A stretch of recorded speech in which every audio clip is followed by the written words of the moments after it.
Ano pong pangalan ng tatay? Pem ho, Pem. Pen? Pem. Pem. Tatay Marami po ako tubig Pem. dito. Thank you po sa pag-aayos ng aming electric fan. Si Tatay Pem. Pagka po magpapagawa kayo, tawagin nyo lang po si Tatay Pem. Ano nga pong ginagawa nyo, Tay? Electric fan, Electric fan, rice cooker, rice cooker, sapatos na nanahilin. sapatos. Oh. Saka electric kettle, washing. Electric kettle. Oh.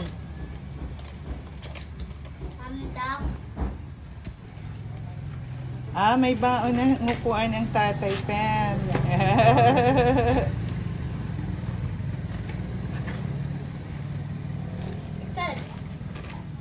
Nadala na ng pesa. Taga rito din po kayo Oo, dyan po sa bayan. sa bayan. Pahinga. Pahinga Norte. Oo. Oh. Exercise ang bisikleta. Ano po? Oo, exercise na wala. Maganda sa puso yan, Tatay Pem. Malayo sa sakit. Wala yung sakit. Maitanong po, ilang taon na ang Tatay Pem? 71 po. Praise the Lord. Bata pa. 17 ka lang pala. Sweet na sweet pa. Sweet 17. Ah.